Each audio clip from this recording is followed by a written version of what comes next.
নমস্কাৰ, মই মজিদ। বন্ধুসকল, পলকতে চাওঁ আজি 9টা গুৰুত্বপূৰ্ণ খবৰ। প্ৰথমটো খবৰ, প্ৰতিটো বাংলাদেশী মিয়াক ভাৰতৰ পৰা খেদি পঠিওৱা হ'ব। কৃষ্ণৰ ৰূপ লৈ বিজেপিয়ে চলাব সুদৰ্শন চক্ৰ। মমতা বেনাৰ্জীৰ ভেটি কপাই এই গৰ্জন মুখ্যমন্ত্ৰী হিমন্ত বিশ্ব শৰ্মাৰ। পশ্চিমবংগৰ মুখ্যমন্ত্ৰী মমতা বেনাৰ্জীৰ ভেটি কপাই এইবাৰ গৰ্জন মুখ্যমন্ত্ৰী হিমন্ত বিশ্ব শৰ্মাৰ। কৃষ্ণৰ ৰূপ লৈ বিজেপিয়ে চলাব সুদৰ্শন চক্ৰ। প্ৰতিটো বাংলাদেশী মিয়াক ভাৰতৰ পৰা খেদি পঠোৱা হ'ব। বাংলাদেশী মিয়াই হিন্দুৰ সভ্যতা আৰু সংস্কৃতিক সংকটত পেলাইছে। অসমত কোনোবাই বাবৰি মছজিদৰ কথা ক'লে মই তাক শেষ কৰি পেলাম। পশ্চিমবংগতো একে স্থিতি গ্ৰহণ কৰা হ'ব। পশ্চিমবংগ আৰু অসম একগোট হ'লে বাংলাদেশী মিয়াৰ নিস্তাৰ নাই। যদি পশ্চিমবংগত তৃণমূল কংগ্ৰেছ জয়ী হৈ থাকে তেন্তে আগন্তুক 20 বছৰৰ ভিতৰত পশ্চিমবংগ ধ্বংস হৈ যাব। পশ্চিমবংগত বিজেপি চৰকাৰ অহাৰ লগে লগে নিষিদ্ধ মাংস সম্পূৰ্ণৰূপে বন্ধ হ'ব। পশ্চিমবংগ কাৰো পৈতৃক সম্পত্তি নহয়। বাবৰি মছজিদৰ সপোন দেখাটো বন্ধ কৰক। বংগ ৰবীন্দ্ৰনাথৰ ভূমি। মমতা বেনাৰ্জীৰ ভেটি কবাই এইদৰে গৰ্জন মুখ্যমন্ত্ৰী হিমন্ত বিশ্ব শৰ্মাৰ। পশ্চিমবংগত নিৰ্বাচনী প্ৰচাৰ চলাই এইদৰে মন্তব্য কৰিছে মুখ্যমন্ত্ৰী হিমন্ত বিশ্ব শৰ্মাই। পৰৱৰ্তী খবৰ, দেশবাসীলৈ আন এক উদ্বেগজনক খবৰ। 2026ত এইবাৰ গৰমে ভংগ কৰিব সৰ্বকালৰ অভিলেখ। মহাৰাষ্ট্ৰত 44 ডিগ্ৰী পৰ্যন্ত বৃদ্ধি পাইছে তাপমাত্ৰা আৰু এইবাৰ সমগ্ৰ দেশতে স্বাভাৱিক তাপমাত্ৰাতকৈ 4 পৰা 8 ডিগ্ৰী পৰ্যন্ত বৃদ্ধি পাব দেশৰ তাপমাত্ৰা। এই সন্দৰ্ভত দেশজুৰি এলাৰ্ট জাৰি বতৰ বিজ্ঞান কেন্দ্ৰৰ। 2026ত গৰমে ভংগ কৰিব অভিলেখ। এইবাৰ স্বাভাৱিকতকৈ 4 পৰা 8 ডিগ্ৰী পৰ্যন্ত বৃদ্ধি পাব পাৰে দেশৰ তাপমাত্ৰা। মে মাহৰ ভিতৰত দেশৰ কোনো কোনো ঠাইত তাপমাত্ৰা 50 ডিগ্ৰী স্পৰ্শ কৰাৰ সম্ভাৱনা আছে। এপ্ৰিল মাহতে প্ৰচণ্ড গৰমৰ কবলত পৰিছে সমগ্ৰ দেশ। মহাৰাষ্ট্ৰত 44 ডিগ্ৰী পৰ্যন্ত বৃদ্ধি পাইছে তাপমাত্ৰা। মহাৰাষ্ট্ৰৰ কেইবাখনো জিলাত 44ৰ পৰা 45 ডিগ্ৰী পৰ্যন্ত বৃদ্ধি পাইছে তাপমাত্ৰা। মহাৰাষ্ট্ৰৰ আকোলাত 44.2 ডিগ্ৰী চেলছিয়াছ পৰ্যন্ত বাঢ়িছে তাপমাত্ৰা। আৰু এতিয়া বিশ্বৰ আটাইতকৈ গৰম চহৰৰ তালিকাত স্থান লাভ কৰিছে মহাৰাষ্ট্ৰৰ আকোলা আৰু অমৰাৱতী। বিদৰ্ভৰ নাগপুৰ, ৱাৰ্ধা আৰু অমৰাৱতীয়ে এতিয়া বিশ্বৰ শীৰ্ষ 10খন উত্তপ্ত চহৰৰ ভিতৰত স্থান লাভ কৰিছে। আৰু প্ৰচণ্ড গ্ৰীষ্ম প্ৰৱাহক লৈ দেশজুৰি জাৰি কৰা হৈছে সতৰ্কবাণী। আগন্তুক দিনত অধিক ভয়ংকৰ হ'ব পাৰে গৰমৰ প্ৰকোপ। অৱশ্য ইয়াৰ মাজতে ভাগ্যৱান হৈ আছে উত্তৰ পূববাসী। নাতিশীতোষ্ণ বতৰৰ মাজত বিহুৰ আমেজ লৈ আছে অসমবাসীয়ে। ৰাতি হ'লে বৰষুণ দিয়ে, দিন হ'লেই ৰ'দ দিয়ে। পৰৱৰ্তী খবৰ, 17 এপ্ৰিলত ঘোষণা কৰা নহয় উচ্চতৰ মাধ্যমিকৰ চূড়ান্ত পৰীক্ষাৰ ফলাফল। হায়াৰ ছেকেণ্ডাৰী পৰীক্ষা দিয়া ৰাজ্যৰ লাখ লাখ শিক্ষাৰ্থীলৈ জৰুৰী খবৰ। 17 এপ্ৰিলত ঘোষণা কৰা নহয় উচ্চতৰ মাধ্যমিকৰ চূড়ান্ত পৰীক্ষাৰ ফলাফল। সামাজিক মাধ্যমত চৰ্চিত উৰা বাতৰিক লৈ স্পষ্টীকৰণ ৰাজ্যৰ শিক্ষা বিভাগৰ। দৰ্শকসকল, আৰু বহুতো গুৰুত্বপূৰ্ণ খবৰ আছে। তাৰ আগতে আপোনাক জনাওঁ যে যদি আপুনি এতিয়ালৈকে এইটো ভিডিঅ'ত লাইক কৰা নাই তেন্তে এতিয়াই ভিডিঅ'টোত লাইক কৰি দিয়ক। আৰু এনেকুৱা ধৰণৰ ভিডিঅ'সমূহ নিতৌ চাবলৈ চেনেলটো ছাবস্ক্ৰাইব কৰি কাষত থকা বেল আইকনটো প্ৰেছ কৰি ৰাখক। পৰৱৰ্তী খবৰ, দেশত পুনৰ ভয়ংকৰ বিমান দুৰ্ঘটনা। এইবাৰ 2 যাত্ৰীবাহী বিমানৰ মাজত প্ৰচণ্ড খুন্দা। ভাঙি গ'ল বিমানৰ বিশেষ অংশ। দিল্লী বিমানবন্দৰত আকাশা আৰু স্পাইজেট বিমানৰ মাজত প্ৰচণ্ড সংঘৰ্ষ। ভয়ংকৰ ঘটনাৰ পৰা কথমপি ৰক্ষা পৰিল শ শ যাত্ৰী। পৰৱৰ্তী খবৰ, আজিৰ পৰা আৰম্ভ পবিত্ৰ হজ যাত্ৰা। ৰাজ্যৰ লাখ লাখ মুছলমান লোকলৈ জৰুৰী খবৰ। আজি গুৱাহাটীৰ পৰা প্ৰথমটো হজ যাত্ৰীৰ দল উৰা মাৰিব ছৌদি আৰৱ অভিমুখে।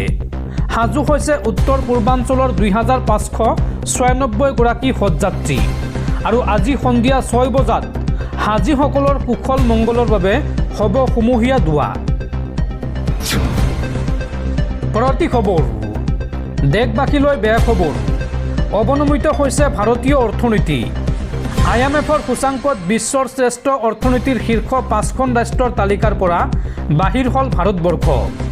আন্তঃৰাষ্ট্ৰীয় মুদ্ৰানিধিৰ এই সূচাংকত এইবাৰ ভাৰতৰ স্থান 6ষ্ঠ। পৰৱৰ্তী খবৰ, বিহুৰ আনন্দৰ মাজতে ৰাজ্যবাসীলৈ বেয়া খবৰ। এইবাৰ দুৰ্ঘটনাত পতিত হৈছে বিহু দলৰ বাহন। এই ভয়ংকৰ দুৰ্ঘটনাত 13জন লোক আহত হৈছে আৰু ইয়াৰে 4জনৰ অৱস্থা অতি সংকটজনক। লখিমপুৰত সংঘটিত হৈছে এই ভয়ংকৰ পথ দুৰ্ঘটনা। বিহুৰ আনন্দৰ মাজতে ৰাজ্যত ভয়ংকৰ দুৰ্ঘটনা। দুৰ্ঘটনাত পতিত হৈছে এইবাৰ বিহু দলৰ বাহন আৰু এই ভয়ংকৰ দুৰ্ঘটনাত 13জন লোক আহত হৈছে। ইয়াৰে 4জনৰ অৱস্থা গুৰুতৰ অৰ্থাৎ অতি সংকটজনক।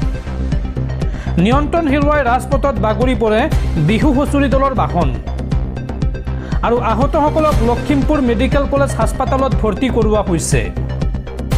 এই ভয়ংকৰ দুৰ্ঘটনাৰ পিছতেই সৃষ্টি হৈছে উত্তপ্ত পৰিস্থিতিৰ। লখিমপুৰ জিলাৰ নাৰায়ণপুৰৰ জখৰীয়াত সংঘটিত হৈছে এই ভয়ংকৰ দুৰ্ঘটনা। পৰৱৰ্তী খবৰ, মেঘালয় চৰকাৰৰ ঐতিহাসিক সিদ্ধান্ত। এতিয়াৰ পৰা মেঘালয়ৰ চৰকাৰী ভাষা হিচাপে ব্যৱহাৰ হ'ব খাচী আৰু গাৰো ভাষা।